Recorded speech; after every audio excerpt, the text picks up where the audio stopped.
بسم اللہ الرحمن الرحیم شروع اللہ کے نام سے جو بڑا مہربان نہایت رحم والا ہے۔ والسماء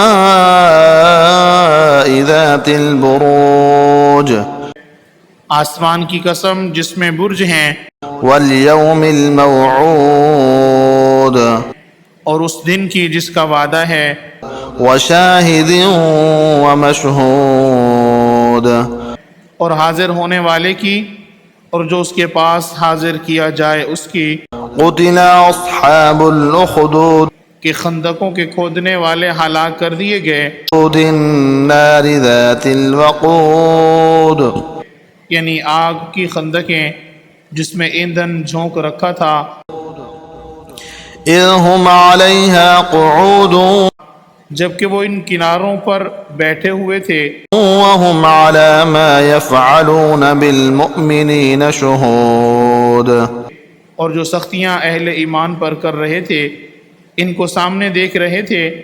وما نقموا منهم إلا أن يؤمنوا بالله العزيز الحميد ان کو مومنوں کی یہی بات بری لگتی تھی کہ وہ خدا پر ایمان لائے ہوئے تھے جو غالب اور قابل ستائش ہے، الذي له ملك السماوات والأرض والله على كل شيء شهيد وہی جس کی آسمانوں اور زمینوں میں بادشاہت ہے اور خدا ہر چیز سے واقف ہے۔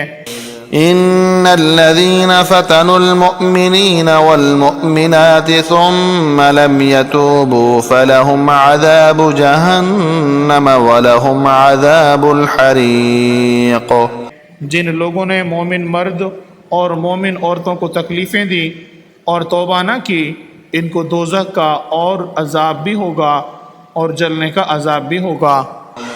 إن الذين آمنوا وعملوا الصالحات لهم جنات تجري من تحتها الأنهار ذلك الفوز الكبير اور جو لوگ ایمان لائے اور نیک کام کرتے رہے ان کے لیے باغات ہیں جن کے نیچے نہریں بہہ رہی ہیں، یہی بڑی کامیابی ہے۔ إن بطش ربك لشديد بے شک تمہارے پروردگار کی پکڑ بڑی سخت ہے۔ إنه هو يبدئ ويعيد وہی پہلی دفعہ پیدا کرتا ہے اور وہی دوبارہ زندہ کرے گا، وهو الغفور الودود ذو اور وہ بخشنے والا اور محبت کرنے والا ہے۔ العرش المجيد عرش کا مالک بڑی شان والا، فعال لما يريد جو چاہتا ہے کر دیتا ہے۔ هل أتاك حديث الجنود بھلا تم کو لشکروں کا حال معلوم ہوا ہے، فرعون وثمود یعنی فرعون اور سمود کا۔ بل الذين كفروا في تكذيب لیکن کافر جان بوجھ کر تکذیب میں گرفتار ہیں، والله من ورائهم محيط اور خدا بھی ان کو گردا گرد سے گھیرے ہوئے ہے۔ بل هو قرآن مجيد یہ کتاب ہزل و بہتان نہیں ہے بلکہ یہ قرآن عظیم الشان ہے، في لوح محفوظ لوح محفوظ میں لکھا ہوا۔